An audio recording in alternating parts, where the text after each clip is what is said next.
Hello and welcome. My name is Brenda Davison. This is SFU Math 152, section 5.1, areas and distance. Okay, so we're just getting started here. So we're going to ask ourselves, what do we actually mean by the word area? I mean, we can look it up in the dictionary. We see that it's, I don't know, possibly a particular part of a place, country, the size of a flat surface calculated by multiplying the length times the width. It could be from the Wikipedia definition, a physical quantity expressing the size of a part of a surface. So let's make sure that we're clear about what we're talking about here. So let's take an example that we all can do quite handily at this point. There it is, a rectangle. That is the rectangle. Well, we're going to try to find the area of the region in the coordinate plane bounded by the coordinate axes. So that would be bounded by here the x-axis and the y-axis, and then the line x equals 2 and the line y equals 3. This is actually, I'm spending a bit of time here, but this is actually how, when we get more complicated areas, this is often how we will express the region that we're talking about. Will we say it is bounded by this function and this axis and that axis. So just so we get the terminology here, this is the area bounded by the x-axis, the y-axis, the line y equals 3, and the line x equals 2. And it gives us this little rectangle inside here. And we all know how to do this. What we do is we determine what the distance is here, which is 2, and we determine what the distance here is 3, and then we multiply those two things together, and we find that we would say that the area here is 6 square units. So whatever the units of the measurement 2 and 3 are, it would be those square units. Okay, that is the area of that rectangle. So let's just do another example, building up to things a little bit more complicated. So here we have another region, and again, we have the same kind of terminology to delineate the area that we're talking about, and we're saying it is bounded by the x-axis.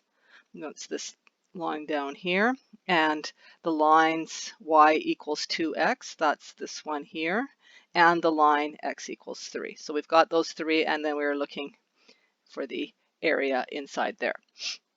So what we have to do now is figure out what the area of that triangle is, and it is a right-angled triangle, so the area is going to be 1/2 the base times the height. So we need to figure out what is the height, which means that we would need to know this point right here, because that will give us the height. I mean, we can see from the drawing that this is the point 3, 6. So in fact, we know the height there is 6. However, we could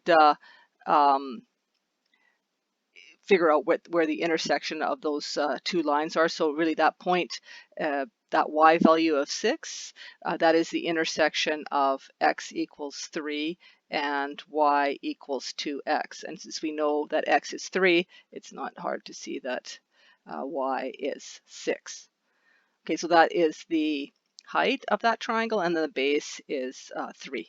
So we can then compute the area, 1/2 the base, 3 times the height, 6, and then that is equal to 9. And the same thing, it's going to be 9 square units.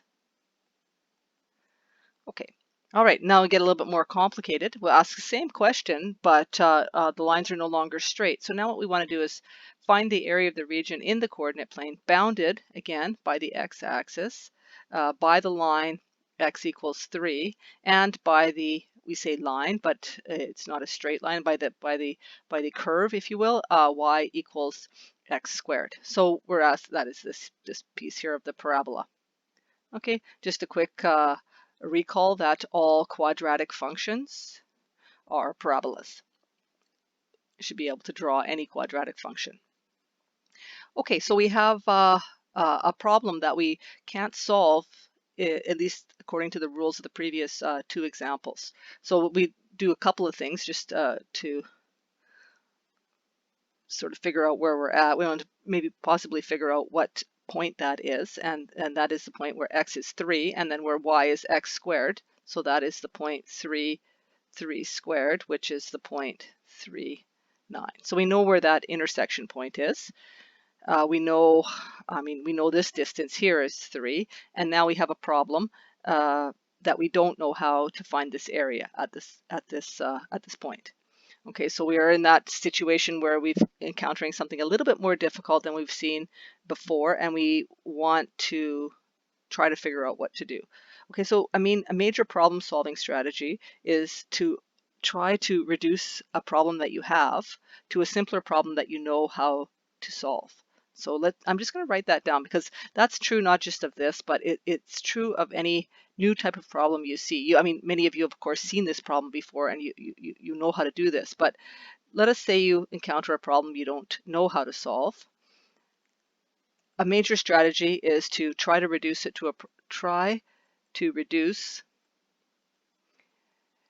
to a simpler problem that you can solve.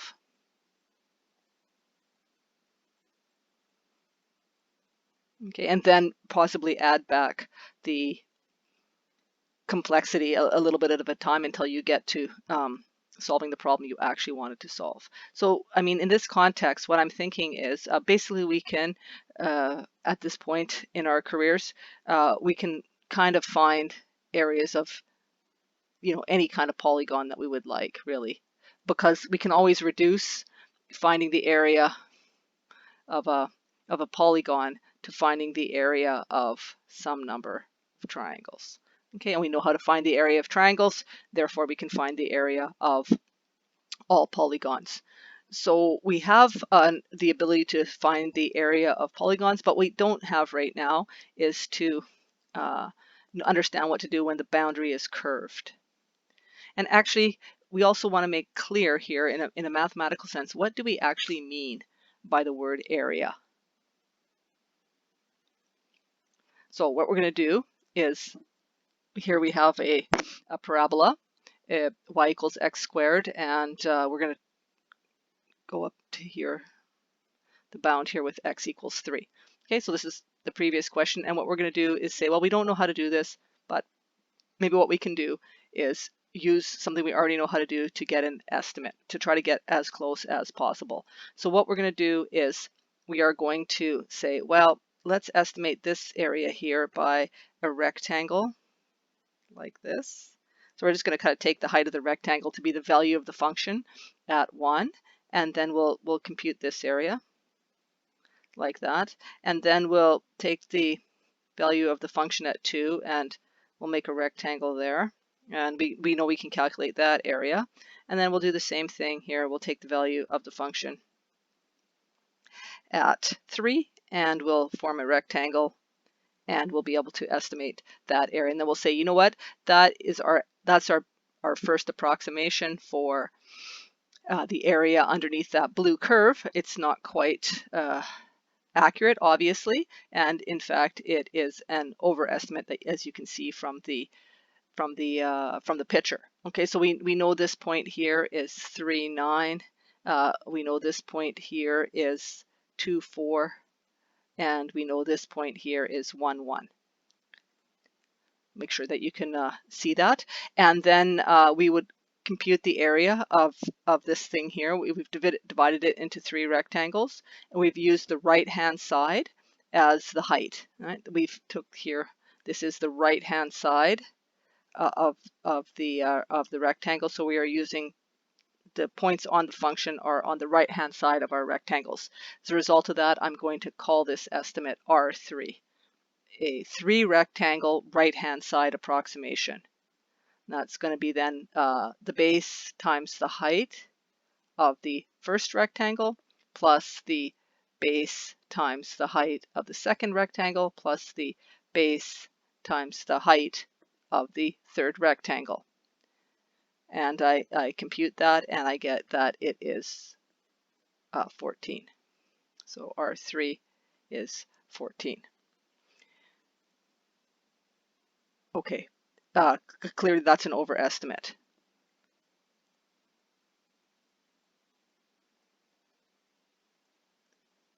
Okay, just thinking ahead, look at the function. It is concave up, and by using the right-hand rule, right-hand sums, we've gotten an overestimate. So perhaps we would have gotten an underestimate with the right-hand sum on a different function. Just something to sort of start to be thinking about.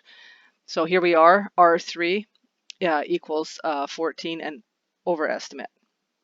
Okay, now what we're going to do is redraw the function. Same function. We're just going to get another estimate on the area. I'm not totally happy with that. Let me try again with that curve. I'm going to redraw the curve. There, that's a bit better. And I'm going to take the same 3 points. So there's 1, there's 2, and there is 3. And what I'm going to do is take my height of my rectangle at the left hand. So for the first rectangle, I'm going to calculate the height right here. So that rectangle is going to have no area. For the second rectangle, I'm going to take the height at the left-hand side. That's going to be this area right here. And for the third rectangle, I'm going to do the same thing at the left-hand side, and I'm going to get this area here. And that area there, I'm going to call L3. I'm using 3 rectangles, and I'm computing the height of the rectangle, the value of the function at the left side of the rectangle.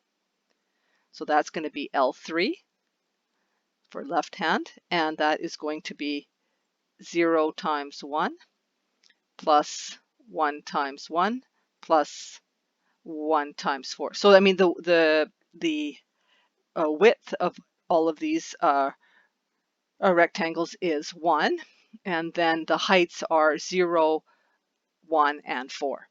Okay, and that will be 5. That's an underestimate. Okay, we can see that we've missed out on some area. So actually now we do know something here, that we know that the total area, let's call what we actually wanted to calculate the exact area. Let me call that S. So I have can now conclude that S is somewhere between 14 and 5. Okay. It's bigger than 5 and it's less than 14. So I have figured something out. I don't know the exact area, but I have figured something out. Okay. What we're going to do next is now try to become more accurate. Okay, and how am I going to do that? Well, I'm going to increase the number of rectangles. So I'm considering in both cases increasing the number of rectangles. So let me just draw a little picture of what I mean. I'm going to have the same function, y equals x squared. There it is. And rather than using 3 rectangles to compute the area, which is what I did before, I'm going to use a larger number. Okay, I'm going to put like lines in like this. I'm not going to say even exactly how many like that. And I'm going to start to compute using either the left hand or the right hand sum. It doesn't matter. And I'm going to start to make an approximation. So let me just draw the picture, for example, for the left hand sum. I'm going to take that area there like that, and I'm going to take that area there, that area there. Okay, I keep going like that. That would be the left-hand sum. And as before, it's an underestimate, but you can see it's not as bad as it was before. I could do the same thing, of course, with the right-hand sum, and that would look like this. I would go like this, because I would take the area on the right there, on each one of these things like that, and I would then estimate the area to be like that, this blue stuff here.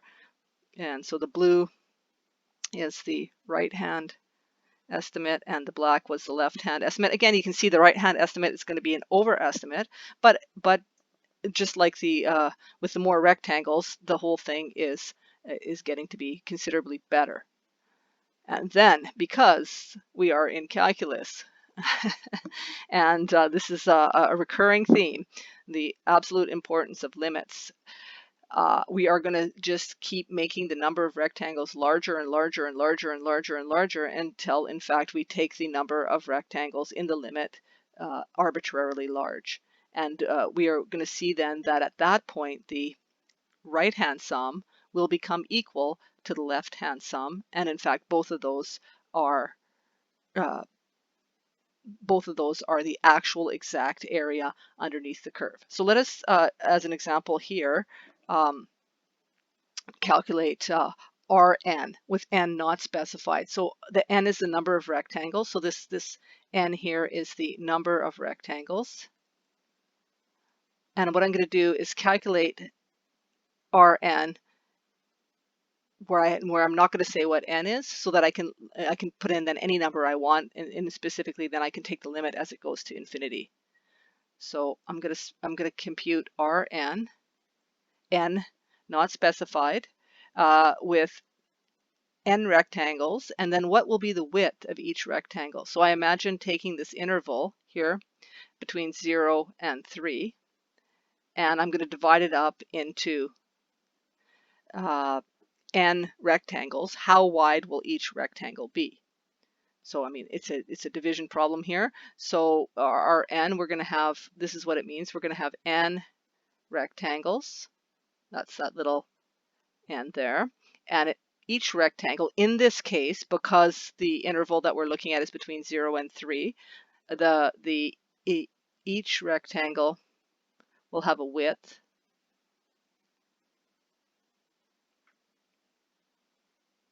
of n over 3. Let's try that again.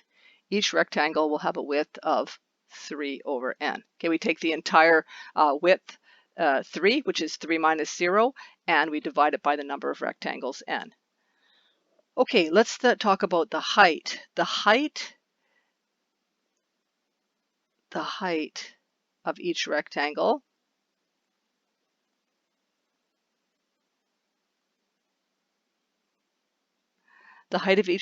is the value of the function at the points that we choose to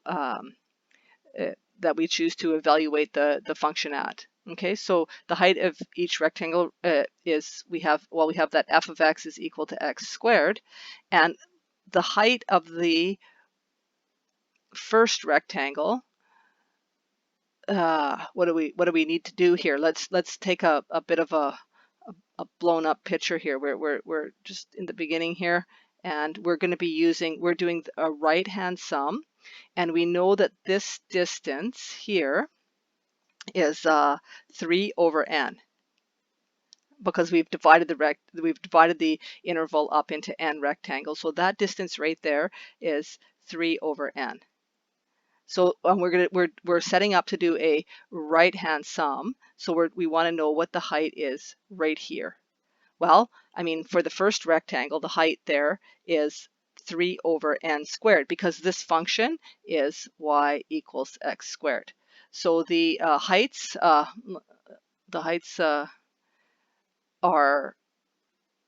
let's try that again. Heights are going to be 3 over n. And then what is the height right here? Well, we've got that distance is 3 over n, and then this distance of 3 over n. So the total distance here is 2 times 3 over n. So that's the x coordinate right here is 2 times 3 over n, and our function is y equals x squared. So the height of that rectangle is 2 times 3 over n, and it has to be squared. All of them have to be squared.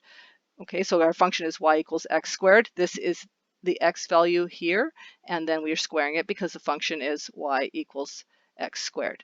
So, and then the next rectangle, we're going to move over 3 increments, 3n, 3n, 3n. So the height of our next rectangle will be 3 times 3 over n squared. And we just keep going until we get to the end. And the last one will have moved over n times, our n rectangles, and our last height will be 3 times n over n squared. Okay, so now we have the width of every rectangle, 3 over n, and we have a series of heights of the rectangles, and all we have to do is multiply the width times the height, and then add them all together. Okay, so I'm going to set up Rn in this way. Rn is equal to 3 over n. That's the width of the first rectangle times the height of the first rectangle. Then I'm going to have the width of the first rectangle, of the second rectangle, times the height of the second rectangle. Then I will have the width of the third rectangle times the height of the third rectangle. Then I will have etc. And I will keep going, the fourth, the fifth, the sixth, the seventh, how many ever I have. And then I will have the width of the last rectangle times the height of the last rectangle. Okay, and I'm going to add all those things together. It looks a bit daunting right now, but it's not so bad. The first thing to do is to notice that 3 over n, well, first of all, the width is the same here on all of them. So there's one common factor in every term, 3 over n. And then also there is another common factor of 3 over n at each one of the heights. So there's this 3 over n here, there's that 3 over n is here, the 3 over n is here, the 3 over n is here. So there's a whole bunch of 3 over n's, in fact, and those are squared. So we can factor out all of those 3 over n's. So we're going to factor this 3 over n out, the width on each one. Then we're also going to factor out this 3 over n squared. And we're going to rewrite Rn. This is an algebra move here. So then we're going to rewrite Rn in a method that, in a version that is going to look easier to compute with. It's going to be, that's the width being factored out, and then there's that common factor in the height being factored out, and then there's what's left.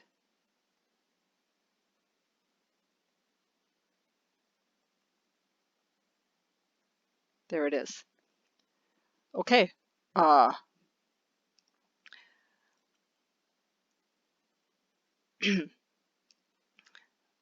Can we now provide some sort of closed form notation for that? The answer is yes. And there's one thing I want to do before I do that, and there's going to be some things where I'm actually going to just simply tell you a couple of formulas and then refer you to either additional lectures or appendices in the textbook for you to verify for yourself or convince yourself that what I'm saying is in fact true. The first thing I want right here is I'm going to write down, so this is the expression if I were to add up the rectangles using the height on the right hand side of the rectangle. You can do exactly the same thing adding up the left-hand rectangles, and I wish to provide you with the expression for that. And I encourage you strongly to go through the same procedure that I just did with the right-hand sum, do it for the left-hand sum, and make sure that you get this expression here. It looks just a little bit different, and you should understand clearly why it is slightly different.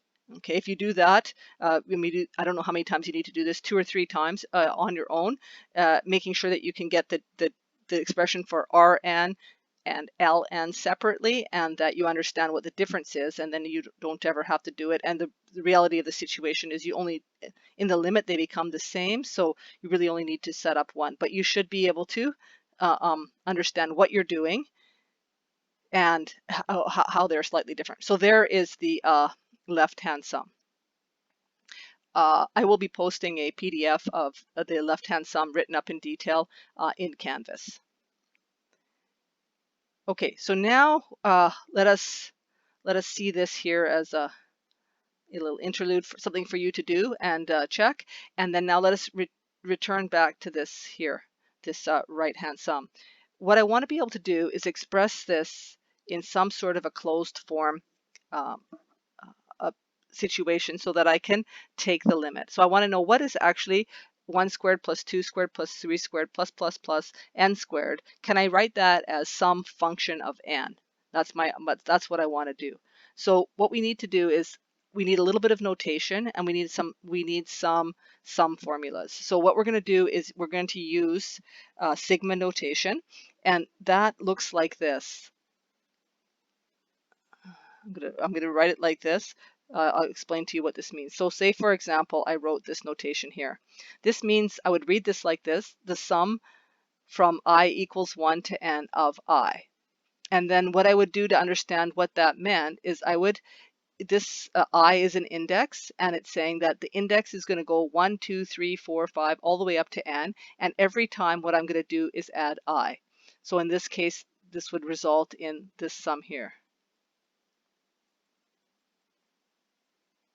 Okay, let us just do another one as an example. If I do this sum here to n of I squared, it means start I at 1, go all the way to n. Every time you increment I, square it, and then each time you increment, add that to the previous one. So this would look like this: 1 squared plus 2 squared plus 3 squared plus dot dot dot plus n squared.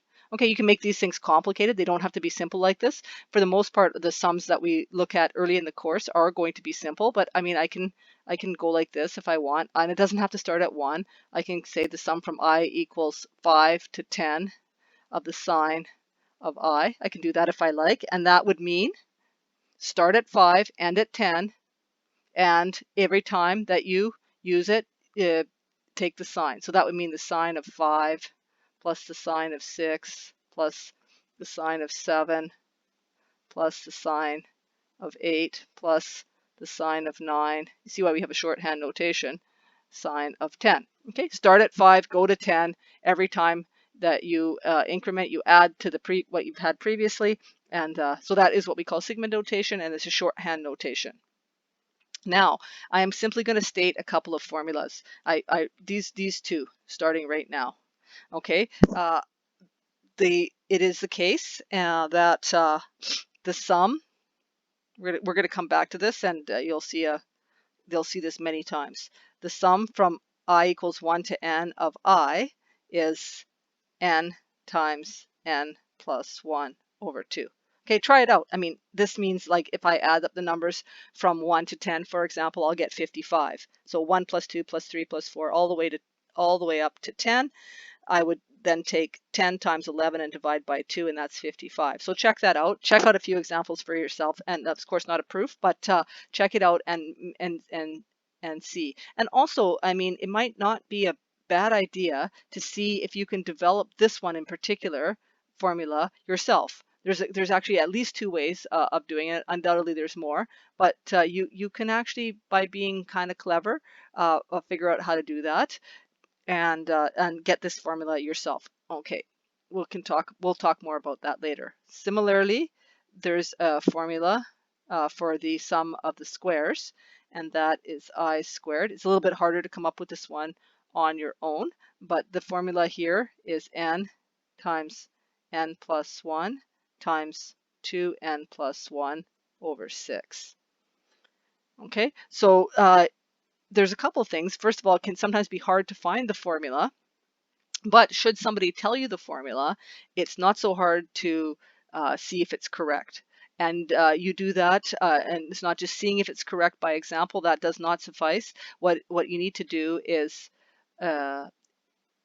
prove that the conjectured formula is correct, and that is easy to do in both of these cases by induction. Some of you may have seen proof by induction. If you have, take a moment now and prove both of these by induction. If you haven't, take a look in our textbook and see what is proof by induction, and go through the proofs of these 2 formula by induction. See if you can follow them, and if you can, great. If you can't, or you've got questions about that, as you know, we'll be meeting in Zoom sessions, and we'll be able to talk about this. Okay, so I'm open to questions on that, of course. Okay, so that's a proof by induction. We will see that, you will see that in the appendix in the textbook, in the Stewart textbook that we're using. Okay, so now that allows me to write Rn in this matter. It's still 3n times 3n squared. And now I'm going to write that sum, this sum right here. I'm going to write that in the compact form using this formula here. And that gets me this thing here. Let's get rid of that. That gets me this formula. N times n plus 1 times 2n plus 1 over 6. Okay, that is an expression for Rn. I really want to highlight this, what I've done here, making this step. That is, I have replaced this piece right here in Rn using that formula for the sum with that piece right there. Okay, now I can do a whole bunch of algebraic simplification, and I will get the following. 27 over n squared times n plus 1 times 2n plus 1 all over 6. Okay. Similarly, you can provide an expression for ln in that same exact manner. Again, I highly encourage you to do that, especially now early in the course, and you've just seen this for the first time. It's a perfect time to do one yourself, and make sure sometimes doing that a second example yourself, if you get hung up on something, it is a great way to figure out what it is that you should quickly take another look at.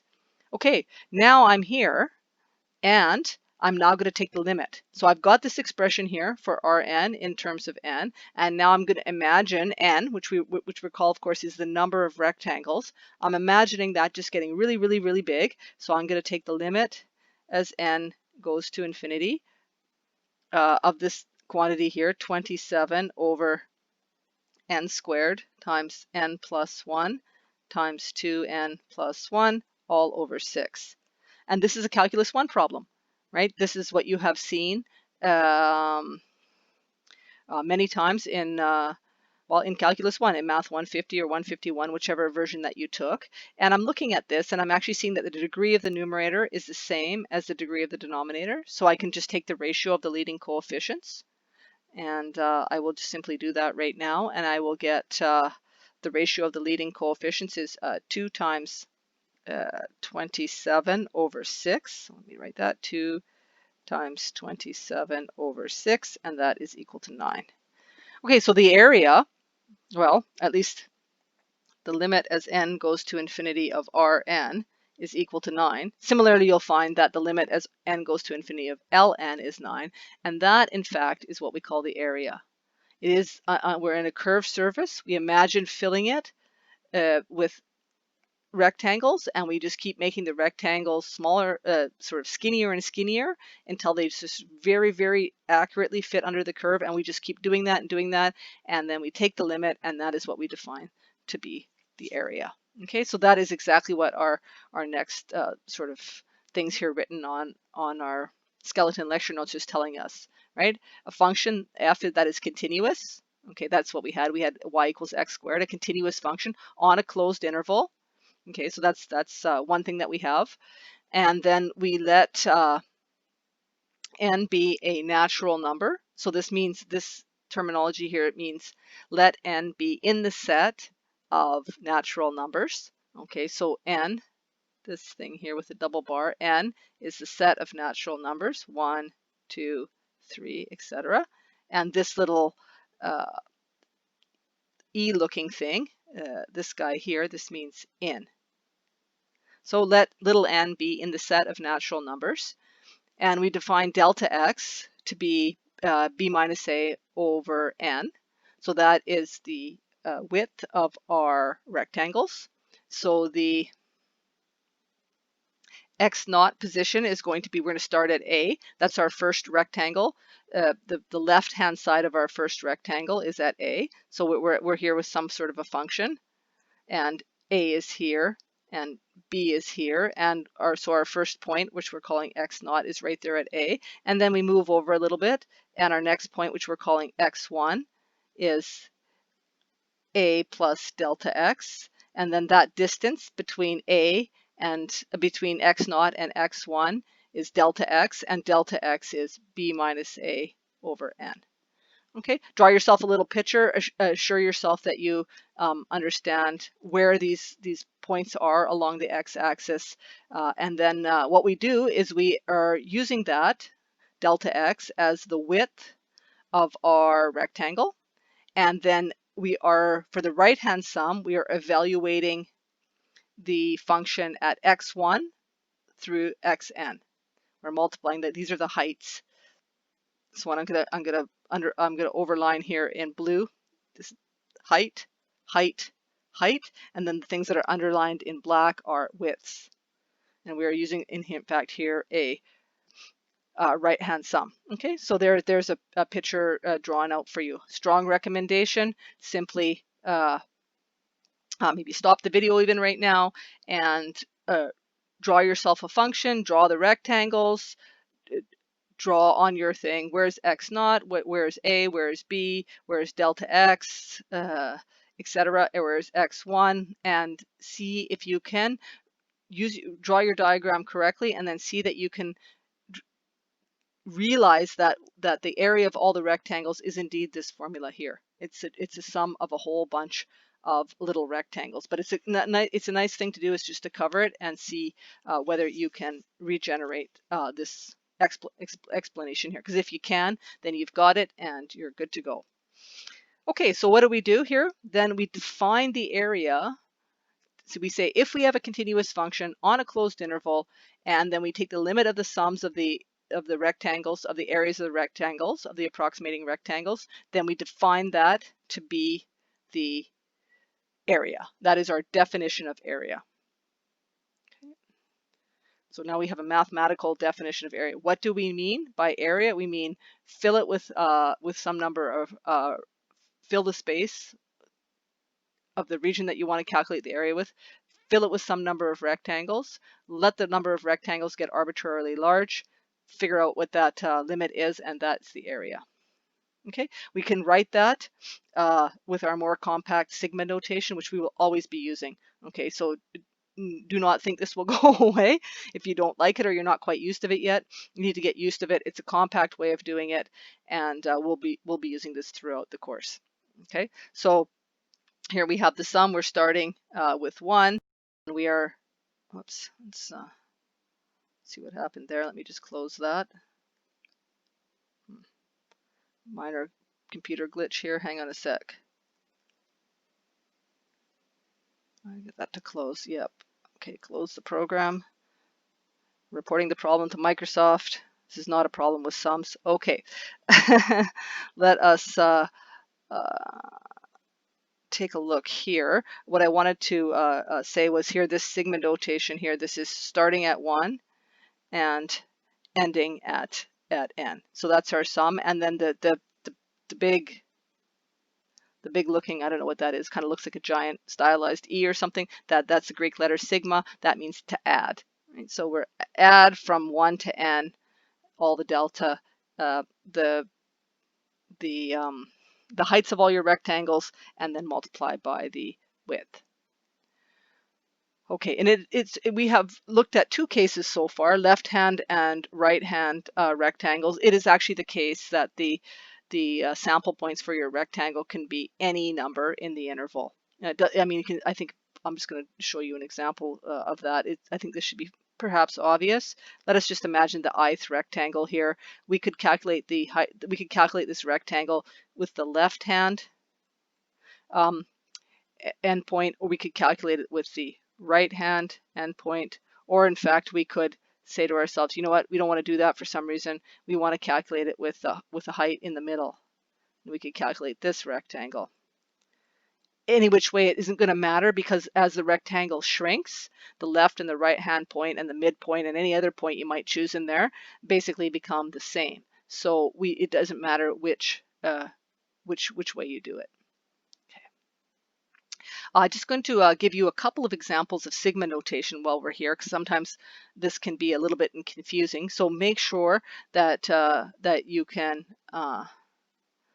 do these. So I'm going to do the sum from I equals 1 to 5 of I. That means I would do this: 1 plus 2 plus 3 plus 4 plus 5. Then I would add those together. I would get 15. And you'll see according to our formula that we had earlier, that is 6 times 5 divided by 2. Okay. Because I like this so much, let me just write it down. Let me just write down the formula right below here that I used. This should go into your brain, always to remain there as a highly useful tool. You can redevelop it for yourself, but it is handy to have it right there. Okay, so that is the formula for that. Okay, let us take a look at another sum. Sum of I equals 1 to 5 of 2. And that's going to look like this. What does it mean? It means I is going to go 1, 2, 3, 4, 5. But each time, what we're going to do is add 2. Okay? There's no I in this area here. So this means, look, I is 1, I is 2, I is 3, I is 4, I is 5, and I get 10. Okay? So I mean, I could easily write this, the sum, well, I mean, the sum as I goes from 1 to n of some constant c, notice that is nothing to do with I, some constant c, that is going to be c times n. Okay? Just basically saying adding up c n times. Also notice sometimes this can happen, it depends on, in this case it's definitely true, so you can sometimes change the index of summation without changing the result. So this is a true statement. Why is that a true statement? Because when I do this sum here on the left, the first number that I put in is 0, and then 0 plus 1 plus 2, and so that doesn't matter if I don't add 0. Okay, so and then the other thing to notice is sometimes things will occur like this. You have to put a little bit of thought into what you're doing. So if I wanted to add from 2 to n of I could use the formula, but I got to bear in mind the formula is starting at 1. So I could say, okay, the formula from 1 to n is that, but I don't actually have 1 there. I started at 2, so then I would subtract the 1. So there's some amount of caution that you need. You need to be careful about the indices. You need to be careful about what's happening. But one, I think, surefire way of figuring things out is to sometimes expand them out like this and see what's happening, and then you can get a result like this by expanding out and checking what you're doing. Okay, I'm gonna give you a one that I have sometimes seen cause trouble. Let's try this one. Okay. Notice the index is I, and what's here is n. This is saying starting with I equals 0 and then going I equals 1, 2, 3, 4, add n. Add n, n, n, n. So this actually looks like this. I is 0, I is 1, I is 2, I is 3, I is 4, I is 5, I is 6. And that is 1, 2, 3, 4, 5, 6. I did too many. I is, hang on. I equals 0, it's supposed to go up to 5. I equals 1, oh yeah, okay. I equals 1, I equals 2, I equals 3, I equals 4, I equals 5. Okay, and that is 6 times n, and that is 5 minus 0 plus 1. Okay, so be careful. I'm telling you now, be careful. It is super easy to sort of lose an index somewhere, be careless about seeing which number it starts with, confusing whether this thing is a function of I or a function of n or possibly a different letter. So caution is required. It is not difficult, it's just a matter of being paying attention to the details. Okay, so sometimes, especially if you're new at it, pause every now and again, say, am I doing this right? Expand it out a little bit, see if things seem to be working. Okay, so yeah, let's leave the sigma notation at that for now. We will go on and do another example, and this will be our last example of how to do this for this lecture, and then we'll just take a little bit a mention of how this is relating to distance and velocity. Okay, so here's our example. Find the area under the graph of f of x equals 100 minus 3x squared, and do that between 1 and 5. Okay, if you're asked on an examination, for example, to find an area from the definition, you must do it this way, as the limit as n goes to infinity of the sum of the rectangles. We are, of course, many of you know, going to get a much easier way of doing this by integrating and using an integral. But if you're asked to do it from the definition of area, the definition of area is a limit of the sum of the rectangles, and that is what you want to do. Okay, so the caution there. So it's a quadratic function, it's a parabola, so I'm just going to do a quick sketch of that. It's 100 minus 3x squared, so that looks like this, 100 minus 3x squared. Let's just draw that here. 3x squared, it's like that, and then minus 3x squared, 100, it looks like this. So this is 100 here. And then we're going between 1 and 5. So the first thing I need to worry about is what is this point here? Is it bigger or less than 5? So I'm saying to myself, I got to be careful here. I know 1 is going to be here, but I'm basically asking, is 5 here or is it out here? So I'm going to see what that 0 is. So I'm going to just quickly see where does 100 minus 3x squared equal to 0, and that happens when x is equal to plus or minus approximately 5.77. Okay, so now I know that this one is the plus 577 and that one there is the minus 5.77. So I know that the 5 is in here. So I'm trying to find this area here. Okay. So I'm going to use a right-hand sum. You can always practice by doing this on a left-hand sum and making sure that you get the same answer. So what am I gonna? I'm gonna identify the variables names that we've typically been using.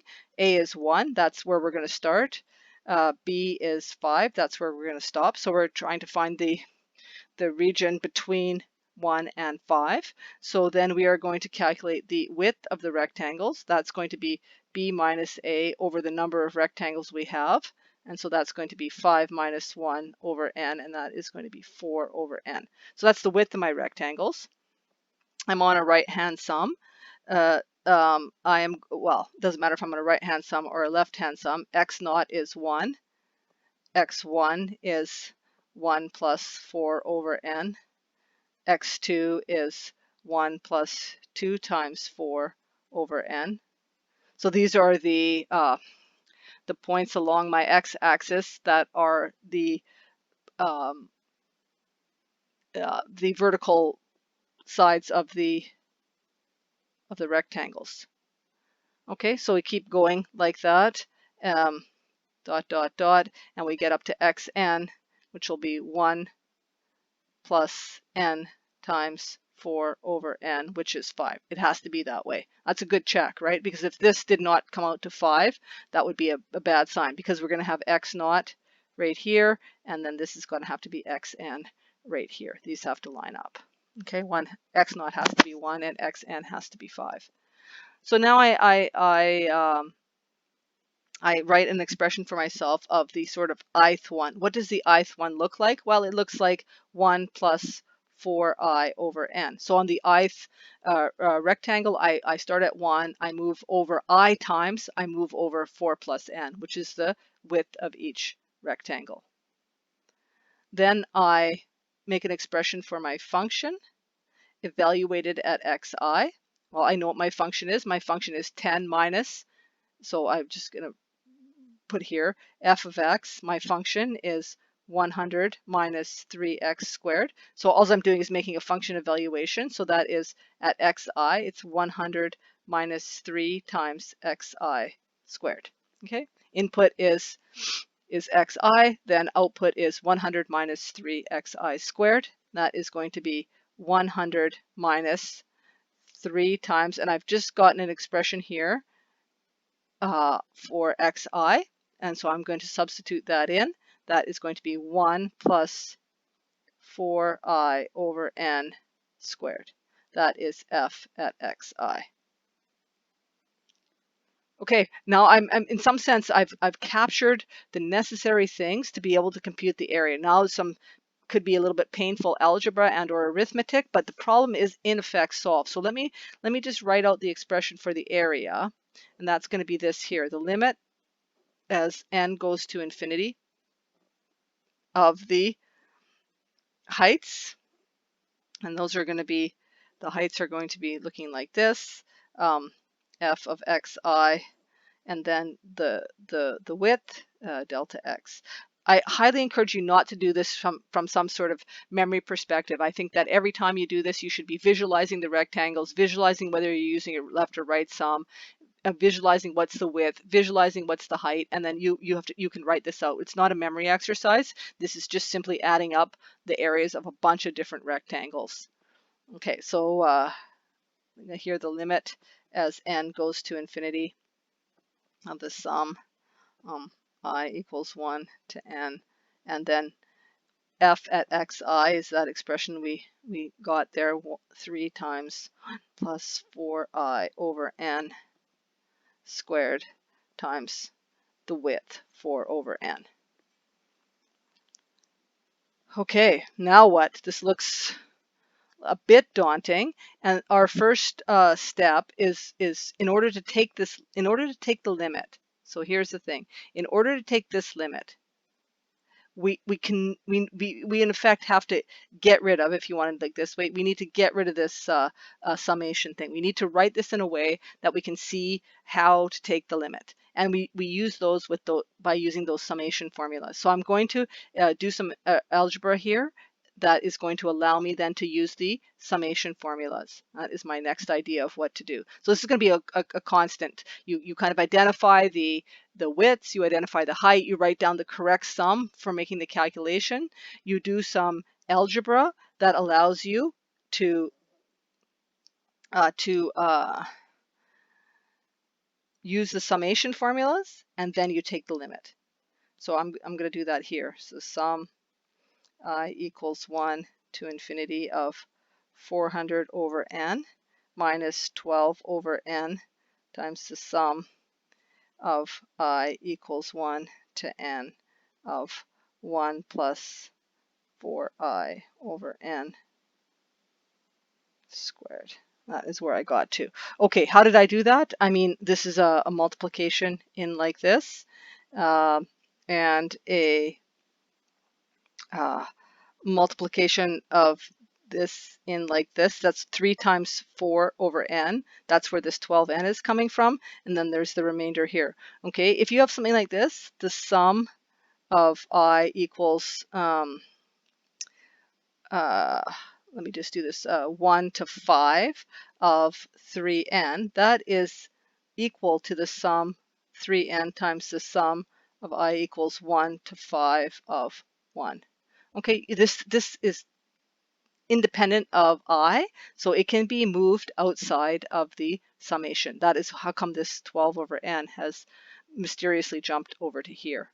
Okay, so then I can expand this. I'm going to expand that, and I get this here. The limit as n goes to infinity, and I've got now the sum from I equals 1 to n of 400 over n minus 12 over n times the sum of I equals 1 to n of 1 plus 8i over n plus 16i squared over n squared, like that.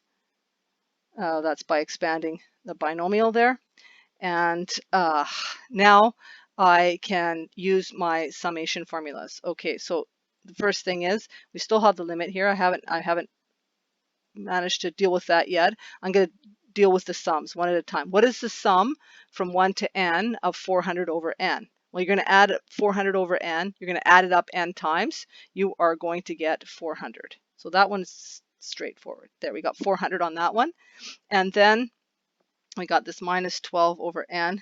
And we are now going to dispatch with these sums one at a time. So the first one is this one here.